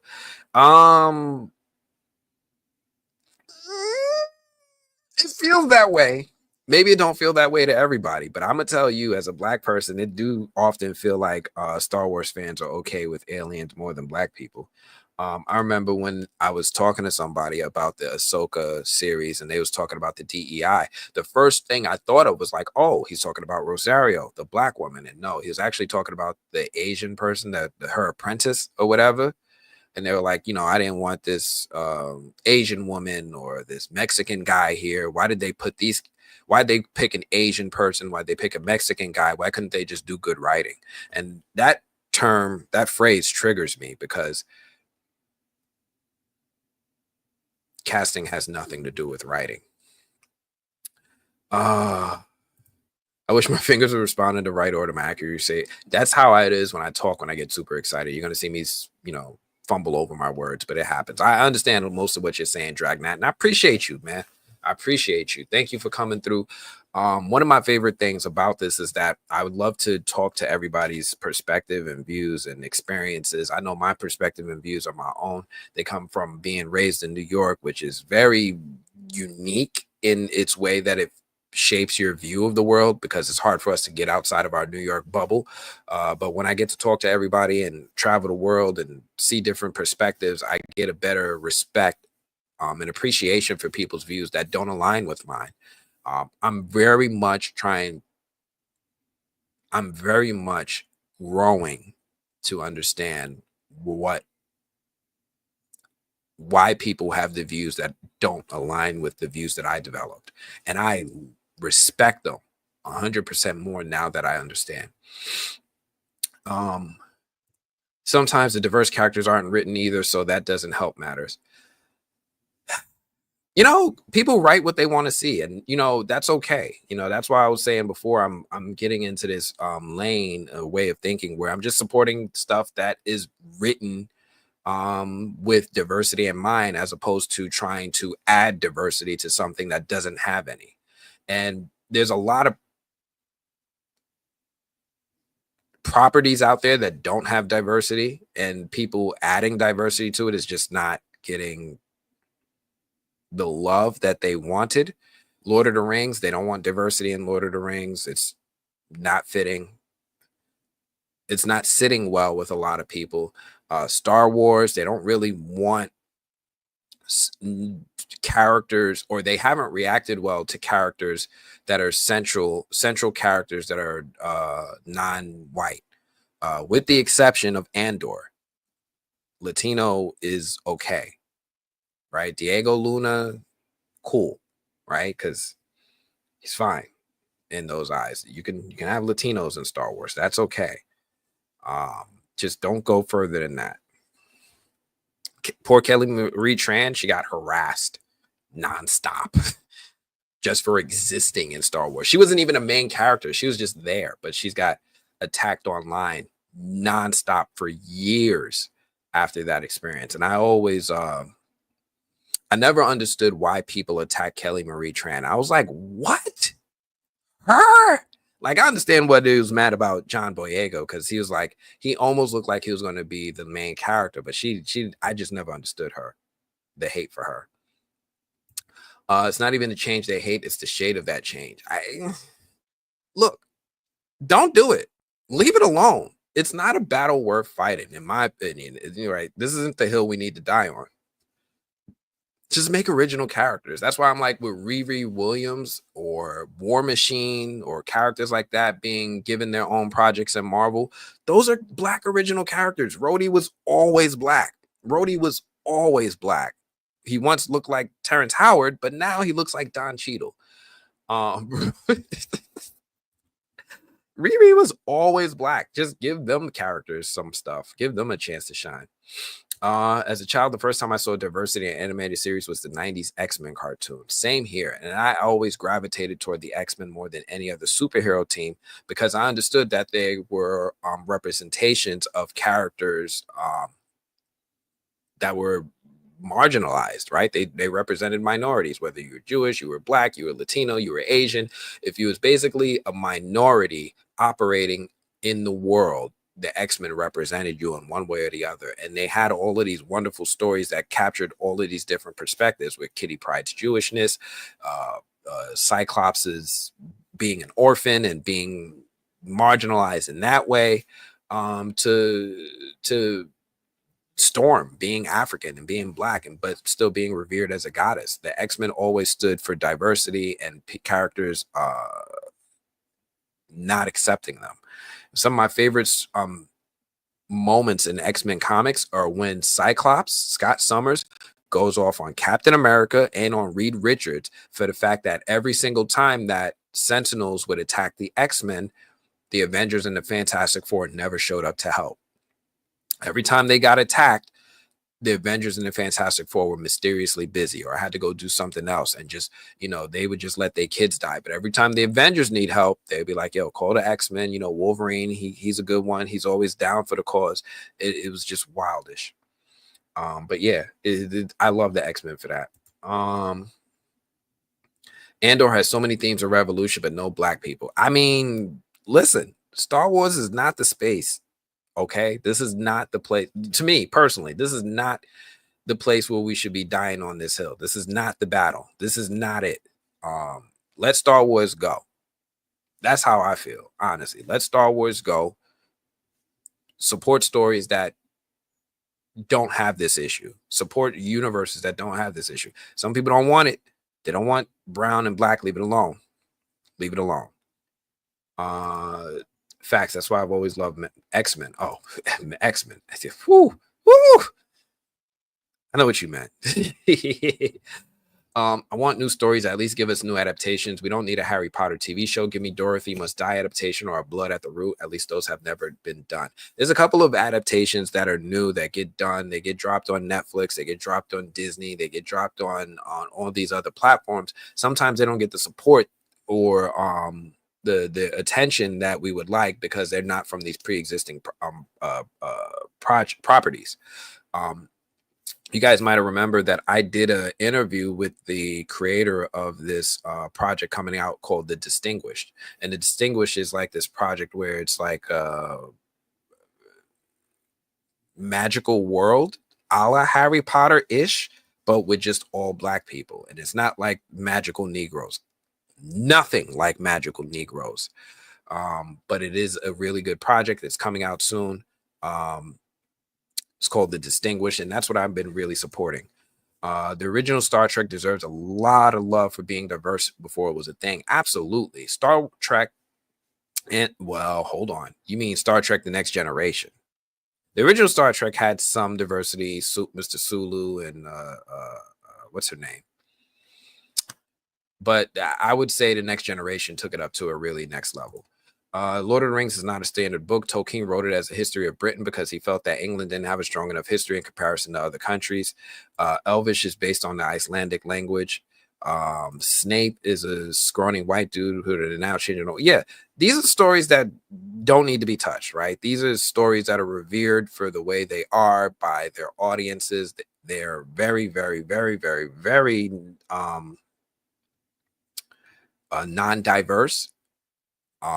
And that's the way that the audiences wanted to stay. They wanted to stay that way And that's okay. I don't care. It's fine. Stay that way. I don't need to support it. Let them cook. Let them rock the way they are.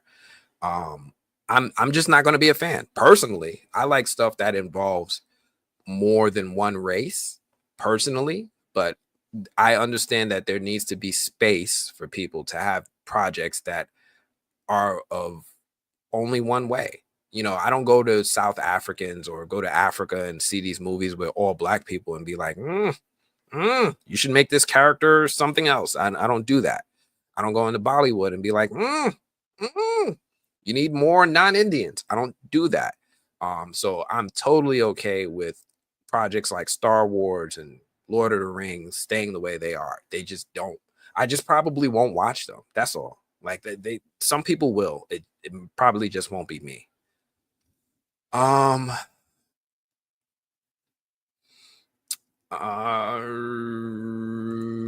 Let's see. I also changed the white actor to black actor in the Harry Potter mid-movie already. I don't even remember that happening. Apple TV is doing what Disney won't. Foundation centers are a lot of people of color. There is a lot of people of color. And the foundation audience is okay with aliens being black, right? You can be an alien and be black in Foundation. Just don't do that in Star Wars. Okay? Foundation, very safe space. You want to change some colors, characters, races? You can do that here. Nobody's going to give you crap here. I've been in the Foundation space for a while, and it's kind of nice. Kind of like it here. It's kind of cool. But yeah, that's that's what's going on with Star Wars. Let me move on because I did want to talk a little bit about. Oh, I remember of Finn is mostly Ray. He was dope and They Cloned Tyrone. He was amazing and They Cloned Tyrone. A wonderful sci-fi movie if you guys haven't seen it. Having worked with DEI, I cannot confidently say that a lot of people in charge do not actually care about inclusion. That's why they fold so quickly or don't do right in private. Listen, we talking movies right now. We ain't talking jobs right now. I understand what you're saying. And you know what? It's kind of like Dave Chappelle said something recently. He was like, all these people that's not black people getting their ass beat, and I'm watching it on the news, and you know what? I don't care either. And then when he said it like that, I was like, man, it finally clicked with me when non-black people see all this stuff happening to black people, and they're just a little dismissive. Like, it just really doesn't affect me. Not my battle. So I kind of get it. So it's like, it is the way of the world. Let's see. Roger, you mean Alex Cross, Alex Mallory, John Cayman's a bunch of black TV artists that are under wrapped 100%. Lord forbid a person of color actually be the best person for the role, hence they're being cast. Listen. Meritocracy is going to have a new definition too, and we're not going there. Okay, just if you got kids, homeschooling is an option. I get called a racist because I don't care about people's skin colors. My action is a result of their actions. I judge people based on deeds, actions, rather than words. Well, some people might say it's just insensitive to the history of people's experiences as in their skin color, right? You can judge me based off of what is happening in this exact circumstance, but if you're irrespective of what it took for me to get here, then it could be dismissive of my experience. You often hear people talk about how black people have to work twice as hard or 3 times as hard as their contemporaries in order to get to the same status. And then just ignoring that feels a little hurtful to people because it's exhausting to do twice as much work to get the same status.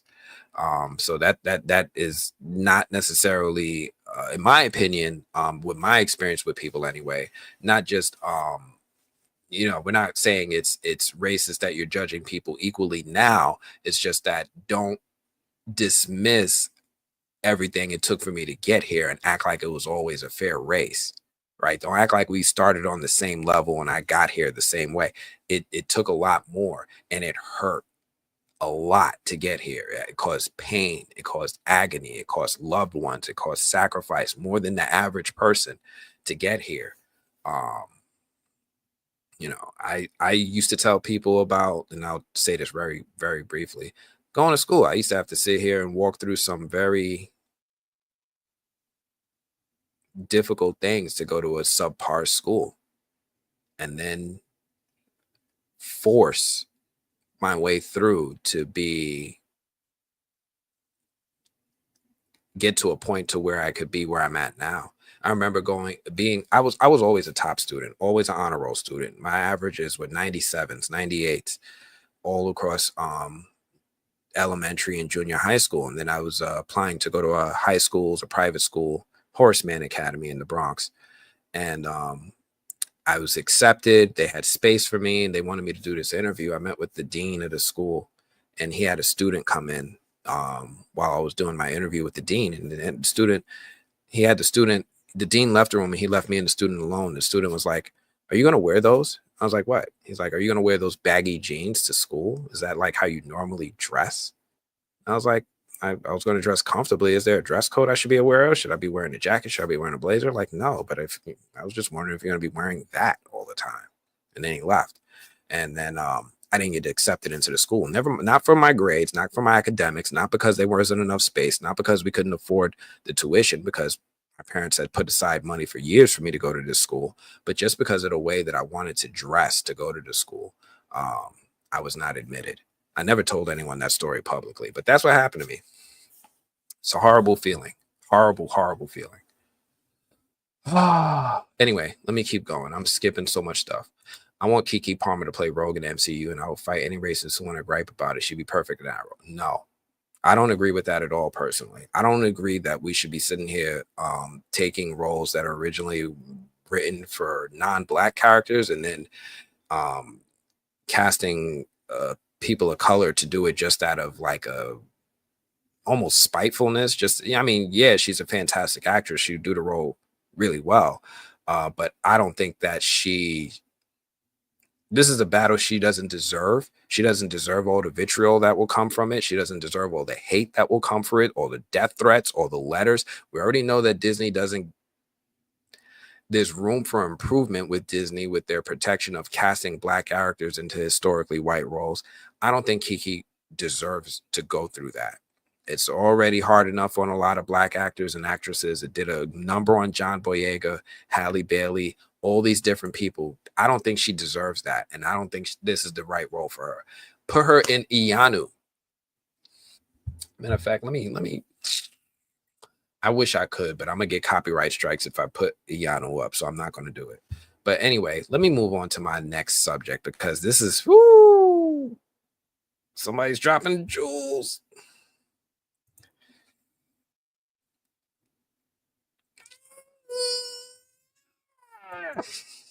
I'm not touching that. Lovecraft was great. Lovecraft Country was great. Lovecraft Country was great. Love that show.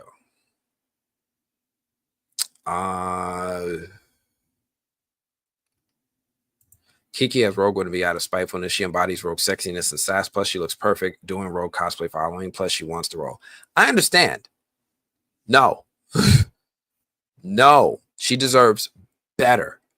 It doesn't matter. I'm not saying if she would do good in the job. I'm not saying that she doesn't want the role. I'm saying she doesn't deserve everything that. Have you guys seen the hate that John Boyega got? Did you guys see all the headlines and articles about Rings of Power? Do you guys see what is happening with Harry Potter right now? And you're saying you want her to go through this too? Did you forget about the Little Mermaid? I tried to ask the Little Mermaid about it. I was like, yo, how'd your friends come to you? What did y'all talk about? Like, I talked to Halle Bailey when the Little Mermaid came out. It's an interview up on the movie blog. I talked to Halle Bailey and I was like, yo, what type of support system did you have for when all this racist vitriol came out? She was like, yo, I had to lean into my Bible. I had to lean into my friends. I had to lean into my loved ones because it was a lot. I don't think Keke deserves that, right? She's a single mom. I don't want her bringing that mess home. She got to raise her son. She's got to raise a young king. I want nothing but positivity in her household. So love and support. I don't think she deserves any of the hate that is similar to what Star Wars fans give. I don't think she deserves any of the hate that's similar to what Lord of the Rings fans give. I don't think she deserves any of the hate that these Harry Potter fans are starting to come up with. I don't think she deserves any of that. I want to keep her. I want to protect her. And if we think X-Men is a safe space for her, F around and find out. F around and find out. I promise you, they will come out.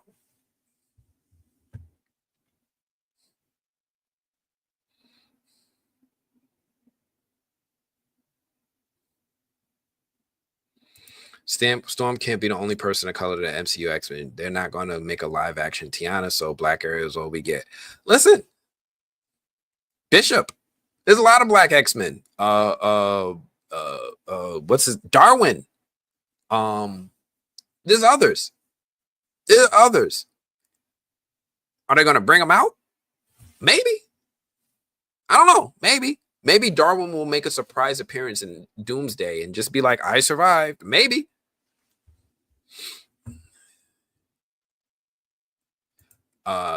Protecting Halle by not giving them higher for pivotal roles isn't protection. Hold on. I didn't say don't give them pivotal roles. I said don't give them those roles. There are plenty of opportunities for Black stories to be told, or stories in which characters aren't defined by their race the same way as, like we heard with Tolkien. It's a story about the history of Britain, Game of Thrones, right? History of Europe, I guess. I don't know. Like all these European based stories, they don't need to be in that. They don't need to be in that. So we'll go there. Bishop is from the future and won't be in the first MCU. He was in Days of Future Past. Maybe he'll come back. Right? Did we forget Bishop has already been in the Fox movies? Yep. Didn't Aldous Hodge play him? Who played Bishop in X-Men Days of Future Past? Bishop, Days of Future Past actor. Omar Sy. Omar Sy. Oh my goodness, Omar Sy. Maybe they'll bring back Omar Sy, which is another fantastic actor that I like and deserves a chance to be up in there. Don't even bring up Darwin. I'm still. Look, Game of Thrones might be based on Europe history if they say it is now. Okay? Okay? Okay. So this is the way it is now. Winners write history, right? DEI, all that stuff, inclusion, new meanings, new rules. Okay? These comics don't do enough to promote the few Black. Then read other comics. Straight up. Read other comics. You know, do I have it over here? You know, I keep caping for Iano because Iano is looking like one of the best things that's going to be coming out of for a while. Now, for those of you, I'm just real quick, and then I got to go into the Woman in the Yard. This is Iano. Iano is a character that is getting her own TV series on Cartoon Network and Max in a few weeks. I think it comes out not this Saturday, but the following Saturday. Let me put this banner down.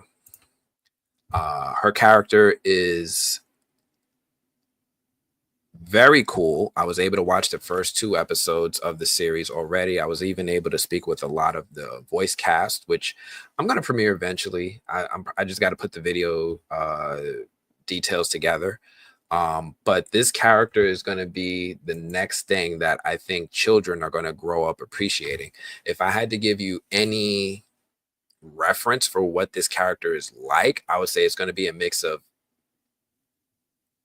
Avatar: The Last Airbender and T'Challa or Shuri. I say T'Challa because she's not like a robotic genius like Shuri, but T'Challa, adventurous side. Definitely a show that I'm recommending. If you have kids, show it. So it's got a voice cast that is all Nigerian. So you're going to have the variety and the authenticity of African people playing African characters. And I know that some people don't appreciate African actors authentically playing or African characters like I do. I've been pushing for an African woman to play Storm in the MCU for a long time, but I have a lot of people that I know that instead are insistent on an American woman playing Storm. And I'm like, yo, I don't think you guys are appreciating the nuance that comes from somebody from Africa saying these words, speaking these lines. You know, it's a big difference. It hits different. The same way that, you know, people are when they're like, you know, I want my Lord of the Rings characters to look a certain way. You know, I want my African characters to sound a certain way, you know, and that's how I feel about it. I'm passionate about it. Oh, but let me go ahead and switch subjects because we're going to stay here for a long time if I don't. How many of y'all have seen what's going on with Final Destination? How many of y'all seen what's going on with Final Destination, huh? How many of y'all are still traumatized by Final Destination? Raise your hands, please. Put a hands up in the comments if you're still traumatized by something you've seen in one of the Final Destination movies. I'll put up 2. Here's what happened to me. I saw the Final Destination movie way back in like 2000 and something, and I don't drive behind trucks no more. You got a truck, some logs on it, and you driving on the highway, and I see you in front of me, I'm gonna stop to get some gas. I'm gonna pull over. I'm gonna switch lanes. I'm not driving behind you if this is what you're doing, right? So Final Destination came back. Oh my goodness, did Final Destination come back? And they came out with this teaser. They didn't even have to show me the full scene. I refused to watch the full trailer. I saw this teaser and just this one moment, one quiet little scene. And now I got trust issues with smoothies, ice, my whole kitchen, right? We're in a restaurant. Like some of you had to have seen this, right? Some of you had to have seen this. You probably seen the whole trailer. I'm not watching it. I don't need to see it. I'm in, right? We had this one moment. We're in a kitchen. Glass breaks, red flag. Some of the shards slide right into the ice. Instead of melting the ice or tossing the whole thing out, like any decent human being with a survival instinct would have done, they reach in and just grab the ice to make a smoothie with the glass. You know what? I can show you this because I tested it. We're going to put this up. Let's do it.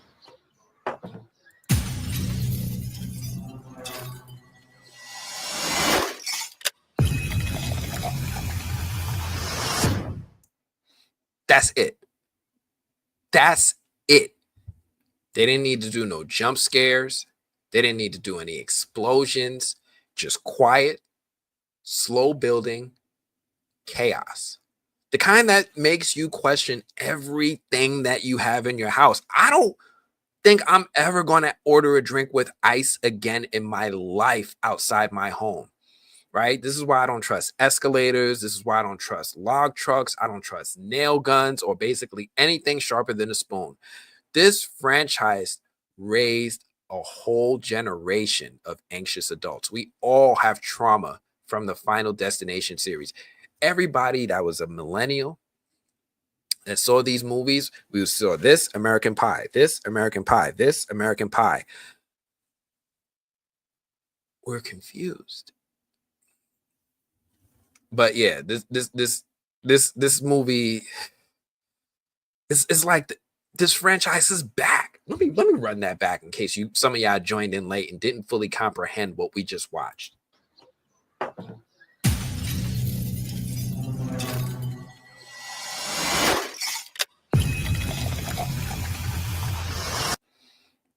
I'm in. I don't even need to see the trailer. I don't even need to see the trailer. That's it. Final Destination is back. We're back.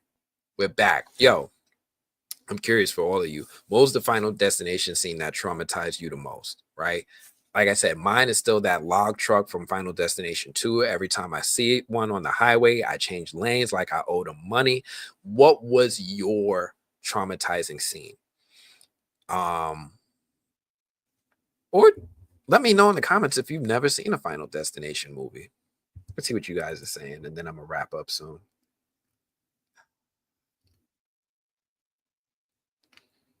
New rules. Yes.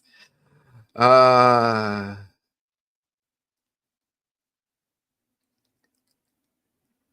do want to check out Ayano. I saw the trailer for that and was so excited. It gives me Keppo meets Avatar. Yes. I have the first 2 episodes. I can't wait for you guys to see it. I saw the Final Destination trailer today and it messed me up. I'm not watching the trailer.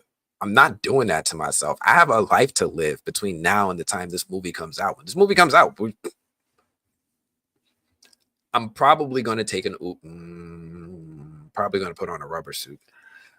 Let's see. Oh, you still traumatized. Skylar's still traumatized. Smoke One Kenobi's definitely still traumatized. Let's drive behind Chuck. It's not just me. It's not just me. Man.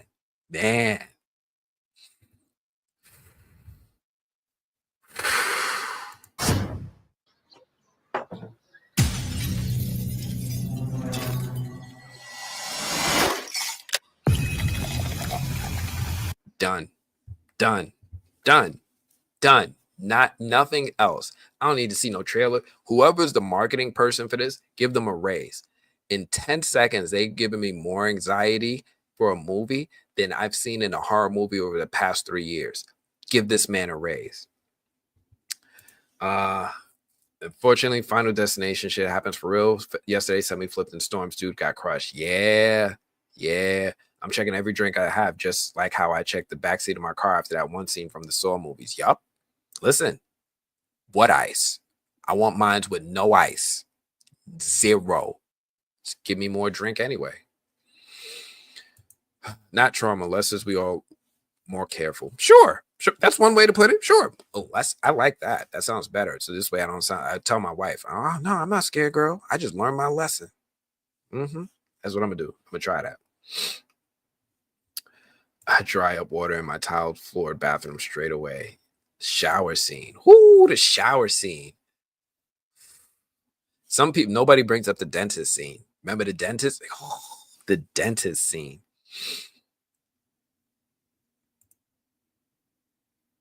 Yeah. Don't go on no plane sober. When the lady's head got caught in the elevator, oh my gosh. Oh. I used to love roller coasters till I saw Final Destination 3. Yeah, don't do it. This is the same reason I don't go to the Coney Island roller coasters no more. It's just dumb. It's just stupid. Dumb people do that. Like, did you not see the movie? Did you not see what would happen? Anyway, let me switch over real quick to my final topic so I can wrap up nicely with everyone. The Woman in the Yard. I know some of you wanted to know my thoughts on this movie, The Woman in the Yard. I can't play the trailer, right? Because copyright. So I'm gonna put this up for you guys and then I'll fix it in post. So let's talk about The Woman in the Yard, right? It's a movie that started off like a tender family drama and then halfway through turned into what in the Jordan Peele meets Lifetime movie is going on here. You know, I went from, oh, look at this sweet little black family on a farm to wait, is mom okay? Is that shadow moving? Why are there Doritos in the scrambled eggs? What is going on in this film? So let me start off with the things that I thought was really good with The Woman in the Yard. So let's give credit where credit is due. The cinematography is trippy in the best way. The camera angles, the tone, they're really, really thoughtful. It's got that indie horror with something to say energy. The sound design, fire. Some sound cues hit out of nowhere like they were dropped in by a DJ with anxiety. Tay, the son, stepping up after his dad passes. He's like, I'm the man now. He's feeling that man of the house pressure. And honestly, I felt for him. But also, that kid is slick at the mouth and low-key disrespectful AF. I kept waiting for mom to put down the crutch and pick up the slipper. Like,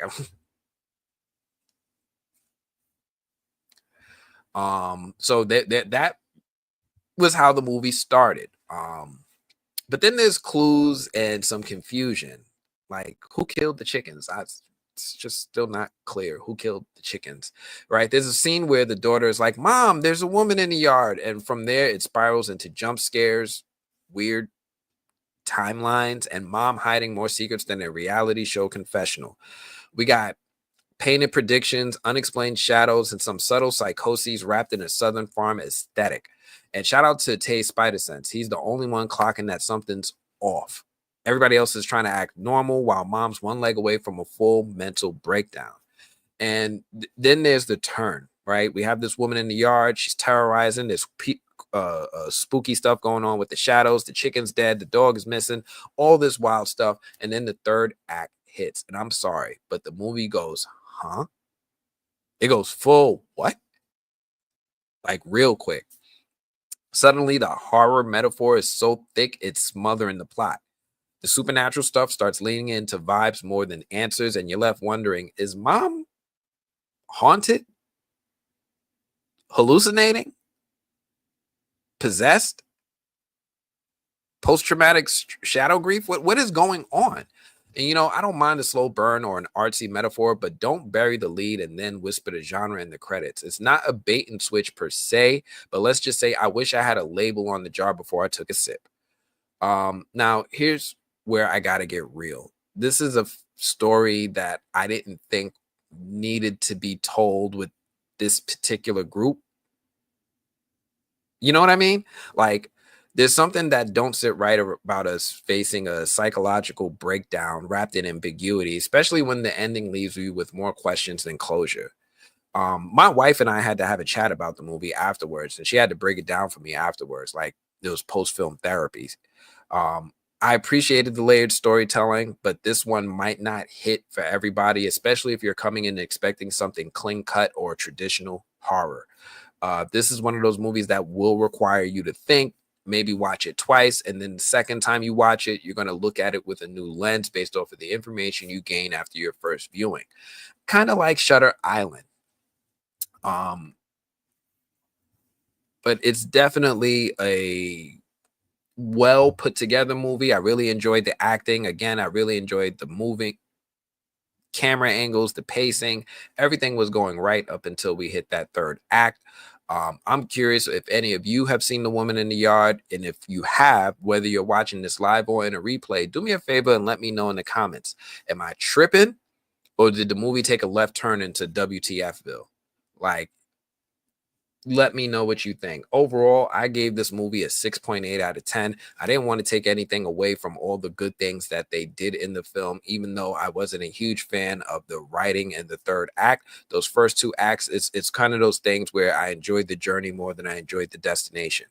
But yeah, it's one of those movies where it kind of did a shift. It did a switch. I'm very curious what people think of it. Let me know if this movie, did it land for you, or did it feel like too much metaphor, not enough meat? Or just let me know what was the worst genre switch that you sat through, right? Drop your picks in the chat. But let me see what you guys are saying in the comments real quick. Yeah, post-film therapy. Me and my wife, we had to sit down and she had to explain it to me, because some of the things I am not as aware of as she is. So I think we gave I think I said it's more like, you know, it's more challenging for folks who aren't as easy to identify emotional beats as everyone else. You know, some stuff I'm right on it. I'm right there. Some stuff just goes over my head, right? I just didn't catch that emotional beat. And she had to break it down for me. And when she broke it down for me, then I was like, oh, I think I would like this movie a lot more in second viewing, because then I'm going to know what to look for. I'm going to look for emotional beats more than I was looking for horror beats, right? When I go into a horror movie, I'm looking for what are the rules of the horror movie, right? Can you answer the phone? You know, what are the things you can and can't do? What are the limitations of the monster or the enemy or the antagonist?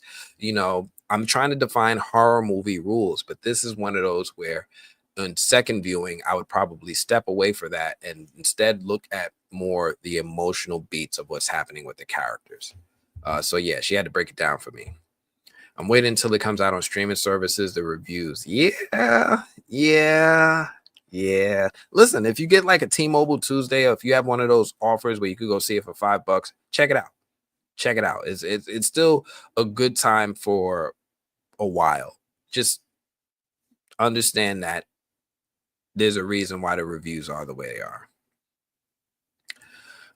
But yeah, that's all I had for this one. The Woman in the Yard had atmosphere, strong performances, real potential. Third act fumbled it for me. I wanted closure, and instead I got cryptic paintings, dead chickens, and an unresolved shadow trauma metaphor. Respect to the filmmakers, but yeah, this one ain't for everybody. But we covered some good ground tonight. We went from Marvel's cast drop, moving slower than Grandma's Wi-Fi, to John Boyega burning down the Jedi Temple of Witnesses with his truth. We saw a restaurant smoothie become a murder weapon. We got Supergirl with the frizz. We got the Dragons are back in production. We got a horror movie that served me jump scares from the teaser alone. And we got a little bit of confusion with a side of scrambled eggs. Do me a favor. If you laughed, learned, or side-eyed at your screen at any point tonight, please do me a favor. Hit that like button like it owes you money. Subscribe if you're not at all subscribed. I'm trying to get the algorithm to treat me better than Disney treated Finn. You feel me? And if you're watching this on the replay, I still want to hear from you. What do you think is missing from Avengers Doomsday and its cast? Who did you want to see announced that you didn't see announced? What's your wildest Final Destination feel? And are y'all giving The Woman in the Yard a pass or a hard skip? And if you got a theory, a hot take, or just a meme I need to see, drop it in the comments. I'm always lurking after the stream ends. I'm not going anywhere. I'm right here with y'all. And like I said, in the next stream, we're going to go into some of the upcoming from theory that I have. We're going to get into some more movie reviews. We're going to be talking about Sinners. I'm going to be able to talk a little bit more about Ayano. I think I'll have the embargo released.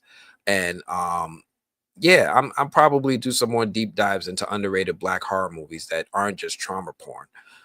So keep your notifications on. I might just pop up like the lady in the yard. Thanks for kicking it with me tonight. I appreciate y'all for pulling up, making me laugh, and letting me rant like a caffeinated film professor.